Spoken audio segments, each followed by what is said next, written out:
الحمدللہ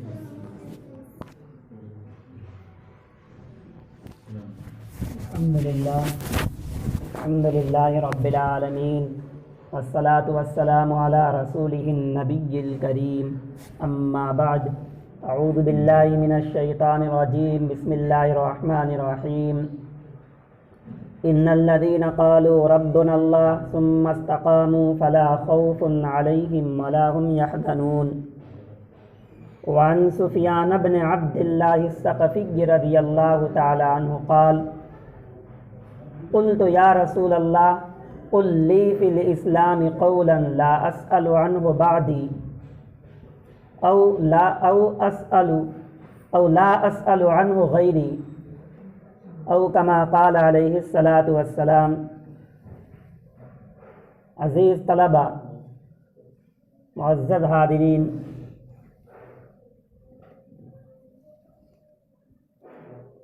آپ صلی اللہ علیہ وسلم جو اس دنیا میں آپ تشریف لائے، آپ کا یہاں تشریف لانا، آپ کا وجود اس دنیا میں، یہ تمام لوگوں کے لیے رحمت ہے، چاہے ایمان والے ہوں یا غیر ایمان والے ہوں۔ غیر ایمان والوں کے لیے بھی رحمت ہے، اس لیے کہ آپ صلی اللہ علیہ وسلم کی برکت سے، آپ کے دنیا میں آنے کی وجہ سے انہیں ہر طرح کی نعمتیں ملی ہوئی ہیں۔ اگر آپ کا وجود نہ ہوتا، آپ دنیا میں تشریف نہ لاتے، تو ان تمام نعمتوں سے یہ لوگ بھی محروم رہتے۔ لیکن ہمارے لیے آپ صلی اللہ علیہ وسلم کا یہاں آنا، آپ کی تشریف آوری، یہ مسلمانوں کے لیے بہت بڑی نعمت ہے۔ اس بنا پر بڑی نعمت ہے کہ آپ رسول ہیں مومنوں کے لیے، رحمت للعالمین تو سب کے لیے ہیں آپ، لیکن مومنوں کے لیے آپ رسول ہیں، آپ پیغمبر ہیں مومنوں کے لیے۔ اس بنا پر مومنوں کی ذمہ داری ہے، ایمان والوں کی ذمہ داری ہے، ایسے ہی آپ کے دین سے جو وابستہ ہیں ان کی ذمہ داری ہے کہ آپ صلی اللہ علیہ وسلم کی تعلیمات کو، آپ نے جو طریقہ بتلایا دونوں جہان میں کامیاب ہونے کا، اس طریقے کو اپنے سے چمٹائے رہیں، اس طریقے پہ عمل پیرا ہوں، جس کو دوسرے لفظوں میں کہا جاتا ہے اتباع سنت۔ آج جو آپ صلی اللہ علیہ وسلم کی شان میں دوسرے لوگ گستاخیاں کرتے ہیں، غلط الفاظ استعمال کرتے، نازیبا حرکت کرتے، تو اس کا جواب ہمارے اندر یہ ہونا چاہیے کہ ہم آپ صلی اللہ علیہ وسلم کی تعلیمات پر مضبوط سے عمل پیرا ہو جائیں۔ ہمارے گھر کے لوگ یا جہاں تک ہماری بات پہنچ سکتی ہے، ہم پہنچا کر کے اپنے لوگوں کو، ایمان والوں کو اس بات کی دعوت دیں کہ آپ صلی اللہ علیہ وسلم کی زندگی، آپ کی جو تعلیم ہے، اس تعلیم کو خوب مضبوطی سے وہ پکڑنے والے ہو جائیں، مضبوطی سے عمل کرنے والے ہو جائیں اس تعلیم پر۔ جب ہم آپ صلی اللہ علیہ وسلم کی تعلیم پر عمل کرنے والے ہو جائیں گے تو دوسرے لوگ بھی دیکھ کے کہیں گے یہ مسلمان لوگ، ان کے اخلاق کتنے اچھے ہیں، ان کے زندگی گزارنے کا طریقہ کتنا اچھا ہے، کیسے اچھے لوگ ہیں یہ۔ معلوم ہوا جو ان کو دین دیا، جو ان کو سکھلایا ہے، وہ بھی بہت اچھے ہوں گے۔ تو ہمارے اس واسطے سے ہمارے نبی صلی اللہ علیہ وسلم کی تعریف کی جائے گی، آپ کو اچھا کہا جائے گا۔ اور ہوا ایک زمانے میں صحابہ آپ صلی اللہ علیہ وسلم کی سیرت سے، آپ کی تعلیم سے وابستہ تھے، صحابہ کے بعد تابعین وابستہ تھے، لوگ خود بخود اسلام میں داخل ہوتے تھے، یہ کہہ کر کے کہ جب یہ لوگ اتنے اچھے ہیں تو جس نے انہیں یہ تعلیم دی، جس نے انہیں یہ تعلیم سکھلایا، وہ بھی بہت اچھے ہوں گے۔ اور اگر ہم اپنے اخلاق کو، اپنے کردار کو خراب کر لیے، ایسے زندگی گزارے جیسے معلوم کہ ہمارا کوئی رہنما ہی نہیں، ہمارے پیغمبر نے کوئی ہمیں سلیقہ ہی نہیں بتلایا، تو نعوذ باللہ دوسرے لوگ کہیں گے کہ جب یہ مسلمان لوگ اتنے خراب ہیں تو جہاں سے انہیں تعلیم ملی وہ بھی بہت خراب ہوں گے، یہ کہلوایا کس نے؟ دیکھا جائے تو ایک طرح سے مسلمان لوگ ہی اس کا سبب بنتے، ورنہ اگر مسلمان لوگ مضبوطی سے آپ کی سنت پہ عمل پیرا ہو جائیں، اپنے اندر انقلاب لا لیں، اپنے دین پر جم جائیں، کسی اور کے اتنا کرنے کی ضرورت نہیں، اپنے دین پر مضبوطی سے جم جائیں، ثم استقاموا، تو اللہ کی رحمتیں اتریں گی، لوگوں کے دلوں میں اللہ تعالیٰ محبت بیٹھا دیں گے۔ جو نفرت کا ماحول چل رہا ہے یہ محبت سے، امن سے بدل جائے گا۔ حدیث قدسی میں اللہ رب العزت نے ارشاد فرمایا کہ میں ہی بادشاہ ہوں، میرے سوا کوئی بادشاہ نہیں۔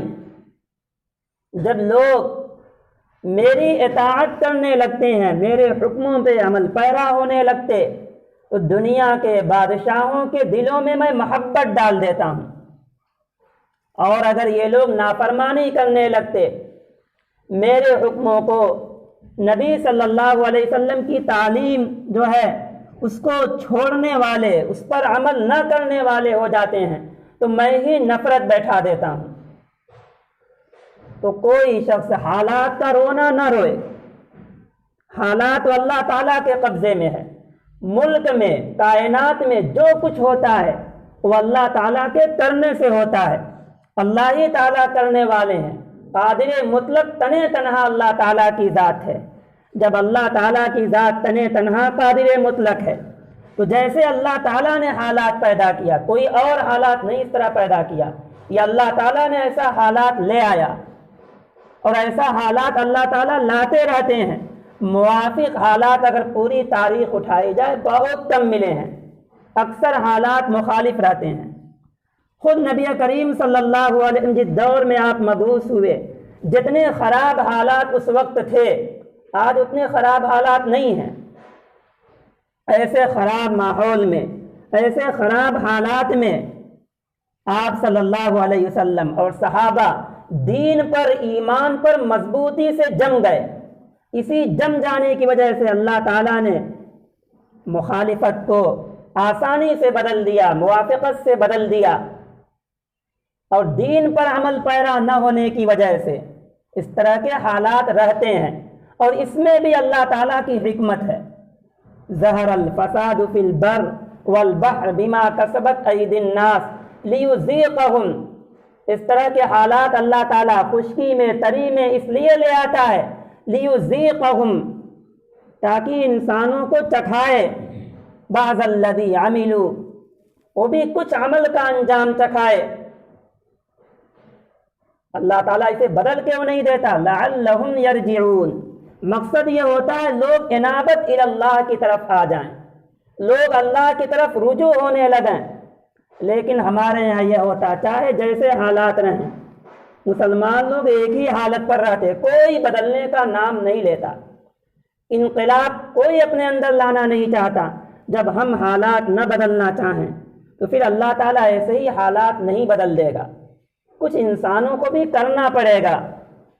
اس طرح کے حالات لانے کا مقصد یہ ہوتا ہے، حکمت یہ ہوتی ہے، لعلہم یرجعون، خود اللہ تعالیٰ نے جواب دیا، تاکہ بندے میری طرف آ جائیں، میری طرف لوٹ جائیں، دین پر عمل پیرا ہو جائیں۔ لیکن بندے ہیں کہ ویسے اسی حال پر رہتے، پھر مخالف حالات رہیں گے۔ جب تک لوگ بدلیں گے نہیں اپنے کو، حالات نہیں بدلیں گے۔ تو حالات بدلنے کے لیے آپ صلی اللہ علیہ وسلم کی تعلیمات لوگوں تک پہنچائی جائے، لوگ بھی بدلنا چاہیں، انابت اللہ کی فکر ہو، اللہ کی طرف لوگ رجوع ہوں۔ آپ صلی اللہ علیہ وسلم صحابہ کے سامنے آپ نے تقریر کی، اور اس تقریر میں آپ صلی اللہ علیہ وسلم نے فرمایا کہ اگر کوئی چاہتا ہے کہ اللہ اور اللہ کے رسول اس سے محبت کرنے والے ہو جائیں، اور جب اللہ کے رسول کسی سے محبت کرنے والے ہو جائیں گے تو لوگوں کے دلوں میں بھی محبت بیٹھا دی جاتی ہے، تو لوگ بھی اس سے محبت کرنے والے ہو جائیں گے۔ آپ نے فرمایا اسے چاہیے من سرہ ان یحب اللہ ورسولہ ویحبہ اللہ ورسولہ فلیصدق اذا حدث صدق، تو اسے چاہیے جب بھی وہ بات کرے سچ بولے، سچائی کو اختیار کرے، سچائی کو لازم پکڑ لے۔ یہ ایسی انمول نصیحت ہے نبی کریم صلی اللہ علیہ وسلم کی، سب کو اپنانا چاہیے، چھوٹے لڑکے بھی ابھی سے اگر اس کو اپنی زندگی میں داخل کر لیے تو ہمیشہ تک کا یہ رہے گا۔ بالکل عہد کر لیں، جب تک زندہ رہیں گے ہمیشہ سچ بولیں گے، کبھی جھوٹ نہیں بولیں گے۔ ابھی جلدی حدیث آئی تھی کعب بن مالک رضی اللہ تعالیٰ عنہ کی، جو بخاری میں ہے۔ کعب بن مالک رضی اللہ تعالیٰ عنہ غزوہ تبوک میں جانے سے رہ گئے تھے۔ کہتے ہیں نبی کریم صلی اللہ علیہ وسلم جب غزوہ تبوک سے آپ واپس آئے تو منافقین لوگ پہلے ہی نہیں گئے تھے، اور وہ آپ صلی اللہ علیہ وسلم کے پاس آ کر کے جھوٹے بہانہ کرنے لگے، جھوٹا عذر کرنے لگے کہ ہمیں یہ مجبوری پیش آ گئی تھی، یہ مجبوری پیش آ گئی تھی۔ آپ صلی اللہ علیہ وسلم کہتے جاتے تھے ٹھیک ہے، اور استغفار کرتے جاتے تھے۔ لیکن کعب بن مالک رضی اللہ تعالیٰ عنہ کہتے ہیں جب میری باری آئی تو میں زبان پہ بہت اچھا قادر تھا، بہترین خطابت کر لیا کرتا تھا۔ میرے بھی دل میں خیال آیا اور میں نے پورا عزم کر لیا، میں سوچا کہ اگر کہیں اور میں ہوتا، کسی بڑے سے بڑے دنیا دار بادشاہ کے پاس ہوتا تو اس کے غصے سے جھوٹ بول کے میں نکل جاتا، لیکن آج رسول اللہ صلی اللہ علیہ وسلم کے پاس اگر جھوٹ بولے تو وہ ذات آپ کو باخبر کر دے گی جو زمین و آسمان ہر جگہ ہے۔ کعب بن مالک رضی اللہ تعالیٰ کہتے ہیں میں بالکل سچ بولا، کہا اللہ کے رسول کوئی بہانہ، کوئی مجبوری نہیں تھی، بہت آسانی تھی میرے پاس، سواری کا بھی انتظام تھا، بس سستی کی وجہ سے ہم نہیں گئے۔ آپ صلی اللہ علیہ وسلم بحکم الہی 50 دن تک آپ بات نہیں کیے، نہ صحابہ بات کیے۔ پھر ان کی توبہ قبول ہوئی، انہیں اطلاع کیا گیا، خوشی سے وہ مسجد میں آئے، آپ صلی اللہ علیہ وسلم سے سلام کیا، پھر سارے صحابہ ان کو مبارکبادی دینے لگے کہ توبہ قبول ہو گئی۔ اس توبہ کی مبارکبادی پر کعب بن مالک رضی اللہ تعالیٰ عنہ کہتے ہیں کہ جو میری توبہ قبول ہوئی ہے، وہ توبہ قبول ہونے میں سب سے بڑا حصہ اس کا ہے کہ میں سچ بول رہا، اس سچ بولنے کی وجہ سے میری توبہ قبول ہوئی۔ پھر وہیں اللہ کے رسول صلی اللہ علیہ وسلم کے پاس بیٹھ کر کے عہد کیا کہ جب تک میں زندہ رہوں گا پوری زندگی کبھی میں جھوٹ نہیں بولوں گا، اس لیے کسی سچائی کی برکت سے اللہ تعالیٰ نے میری توبہ قبول کرائی۔ سچائی میں نجات ہے، سچائی میں عافیت ہے، سچائی میں راحت ہے۔ تو اگر کوئی شخص چاہتا ہے اللہ اور اللہ کے رسول اس سے محبت کرنے لگیں، اور یہ آدمی خود اللہ اور اللہ کے رسول سے محبت کرنے لگے، جب اللہ کے رسول سے محبت ہو جائے گی کائنات کی ساری چیز اس سے محبت کرنے لگے گی، اس لیے کہ جو اللہ کا ہو جاتا ہے من کان للہ، جو اللہ کا ہو گیا کان اللہ لہو، تو اللہ اس کا ہو جاتا ہے، تو سارے لوگ اس سے محبت کرنے والے ہو جائیں گے۔ فَلْيَصْدُقْ حَدَّثَهُ اِذَا حَدَّثَهُ صَدَقَ، اسے چاہیے جب بھی وہ بات کرے سچ بولے۔ دوسری چیز آپ صلی اللہ علیہ وسلم نے فرمایا کہ امانت اگر اس کے پاس رکھی جائے فَلْيُؤَدِّ أَمَانَتَهُ، وہ امانت کو صحیح ادا کر دے۔ یہ زندگی بھی جو ہمیں ملی ہے، امانت کا مفہوم بہت وسیع، یہ زندگی بھی اللہ تعالیٰ کی طرف سے ایک امانت ہے۔ ہمیں چاہیے کہ اپنی زندگی کو اللہ اور اللہ کے رسول کے منشا کے مطابق گزار کر کے صحیح ہم اپنے آپ کو اللہ کے حوالے کر دیں، ایمان کے ساتھ ہم جائیں اور اس ایمان کی ہم حفاظت کرنے والے ہو جائیں۔ اگر صحیح معنوں میں کوئی ایمان کے تقاضوں کی عمل یہ حفاظت کرنے والا ہو گیا تو گویا اس نے امانت کو ادا کر دیا، اور وہ اللہ کی نظر میں، نبی پاک صلی اللہ علیہ وسلم کی نظر میں محبوب ہو جائے گا۔ تو دوسری چیز امانت کو صحیح ادا کرنا۔ وقت بھی امانت ہے، طلباء جو ہیں ان سے جو ٹائم ہے پڑھنے کا وہ بھی امانت ہے، اگر اس ٹائم وہ کھیلتے ہیں تو اس امانت میں خیانت کرنے والے ہوئے۔ تو امانت کو صحیح ادا کر دیا جائے۔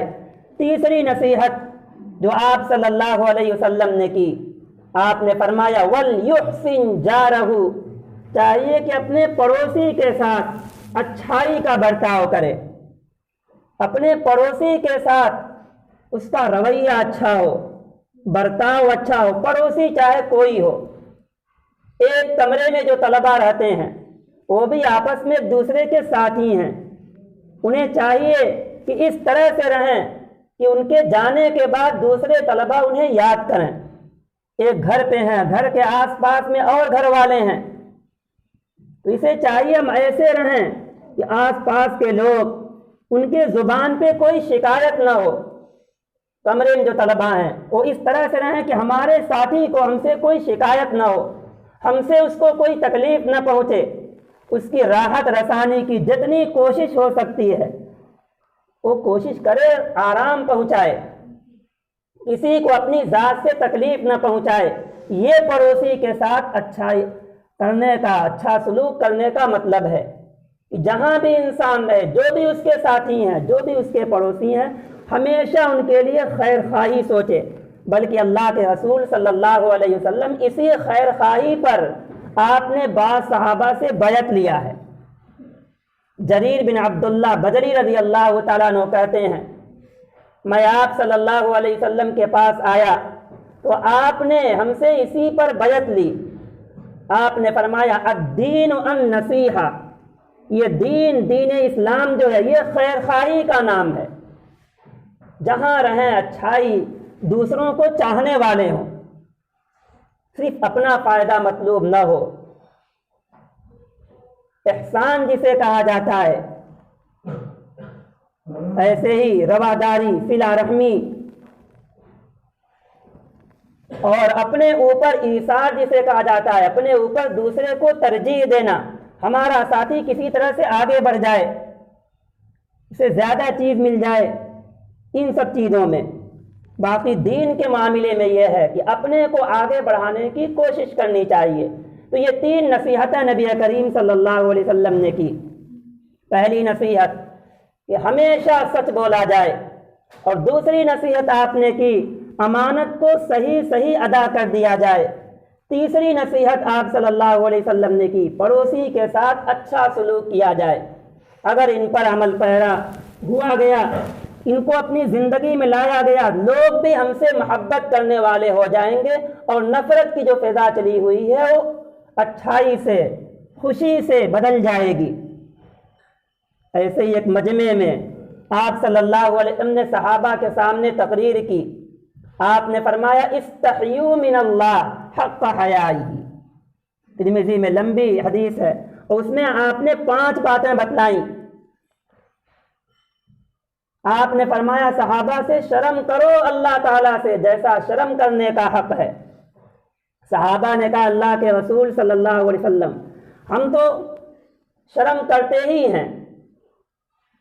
فرمایا آپ صلی اللہ علیہ وسلم نے شرم کرنے کا یہ مطلب نہیں، جو شخص اللہ تعالیٰ سے شرم کرتا ہے اسے چاہیے فَلْيَحْفِظْ رَأْسَهُ وَمَا وَعَى، کہ وہ اپنے سر کی حفاظت کرے اور سر سے متعلق جو اعضاء ہیں ان کی حفاظت کرے۔ اللہ سے شرم کرنے کا مطلب، ہم جب کسی بڑے کے پاس ہوتے ہیں تو بڑا محتاط رہتے ہیں، کہیں ہماری کوئی حرکت نہ ہو دیکھ لے، کہیں ہماری کسی شرارت سے وہ آگاہ نہ ہو جائے، بڑی محتاط طریقے سے ہم رہتے، کوئی شرارت نہیں کرتے، سنبھل کر کے رہتے ہیں۔ اور اللہ سے انسان چھپ کے کہاں جائے گا؟ اللہ تو ہر وقت بندے کو دیکھ رہا ہے، چاہے جہاں بھی ہو۔ یہ کلام پاک میں اللہ تعالیٰ نے فرمایا جہاں کہیں رہو ہم تمہیں دیکھتے ہیں، علم تر ان اللہ یعلم ما فی السماوات و ما فی الارض، کیا معلوم نہیں کہ اللہ آسمان و زمین میں جتنی چیزیں ہیں سب کو جانتا ہے۔ ما یکون من نجوى ثلاثة الا هو رابعهم ولا خمسة الا هو سادسهم ولا ادنى من ذلك ولا اکثر الا هو معهم اینما كانوا، دو لوگ یا تین لوگ چپکے چپکے سے کوئی بات کرتے ہیں تو اگر دو لوگ ہیں تیسرا اللہ تعالیٰ ہوتا ہے، تین ہیں چوتھا اللہ ہوتا ہے، چار ہیں پانچواں اللہ ہوتا ہے۔ ہر آن اللہ تعالیٰ ہماری ایک ایک حرکت سے واقف ہے۔ اب ہمیں غور کرنا چاہیے کہ ہم کیا کر رہے ہیں۔ لوگ یہ سمجھتے کمرے کے اندر کمرہ بند کر لیے اور اس میں غلط حرکت، خاص طور سے موبائل وغیرہ کے ذریعے غلط چیزیں سننے لگے، غلط چیز دیکھنے لگے، یہ سمجھتے کہ کوئی نہیں دیکھ رہا ہے۔ نہیں، اللہ تعالیٰ وہاں بھی دیکھ رہا ہے، وہاں بھی اللہ عذاب دینے پر، سزا دینے پر قادر ہے، لیکن نظر انداز کرتا رہتا ہے۔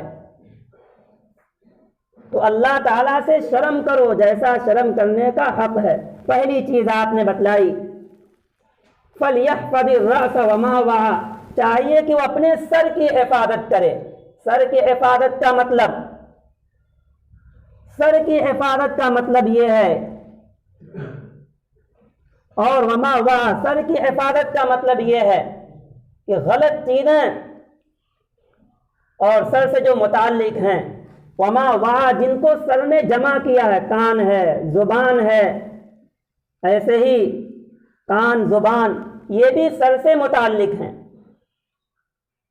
غلط چیز سنے نہ، غلط چیز دیکھے نہ غلط چیز سنے نہ غلط چیز دیکھے، یہ سر کی حفاظت کا مطلب ہے۔ سر کو برائیوں سے محفوظ رکھا رہے، کوئی بھی غلط چیز ہے اس پر نہ نظر پڑے، نہ کسی غلط چیز کو اپنے کانوں سے سنے۔ اور صحیح معنوں میں اللہ تعالیٰ سے شرم کرتا ہے۔ تو اللہ سے اگر کوئی صحیح معنی میں شرم کرتا تو پہلی چیز اس کو یہ اپنانا ہوگا، فَلْيَحْفَظِ الرَّأْسَ، سر کی حفاظت کرنی ہوگی، اور سر سے متعلق جو اعضاء ہیں، کان اور منہ، زبان جسے کہا جاتا ہے، اس کی بھی حفاظت کرنی ہے۔ اس لیے کہ جو بھی انسان بولتا ہے اللہ اس کے ساتھ ہے، سب چیزیں اللہ تعالیٰ کو معلوم ہیں۔ فرشتوں کو لگا دیا ہے، فرشتے لکھتے ہیں ایک ایک چیز کو، ما یلفظ من قول الا لدیہ رقیب عتید، محتاط طریقے سے گفتگو کرے، کیا ہم بول رہے ہیں، کیا چیز ہم سن رہے ہیں، کان میں لیڈ لگا کے سنتا ہے، جانتا ہے، بس ہم ہی سنتے ہیں، کوئی نہیں دیکھ رہا، کوئی نہیں جان رہا ہے، اللہ دیکھ رہا ہے۔ والدین سے چھپ گئے، لوگوں سے چھپا لیے، تو جب بھی کوئی چیز کان میں لگائی جائے تو محتاط طریقے سے ہم اور لوگوں سے تو چھپا لے رہے ہیں، لیکن اپنے اللہ سے ہم نہیں چھپا پائیں گے۔ تو سر کی حفاظت کرے۔ دوسری چیز، سر سے جو متعلق ہیں کان اور منہ، اس کی حفاظت کرے۔ آگے آپ نے فرمایا، آگے 4 چیزیں اور ہیں وہ انشاءاللہ اگلے جمعہ میں بتلائی جائیں گی، کیونکہ وقت پورا ہو گیا۔ اللہ تعالیٰ ان باتوں پہ ہمیں بھی آپ کو بھی عمل کرنے والا بنائے۔ وآخر دعوانا ان الحمدللہ رب العالمین۔ وہ کر لیجیے،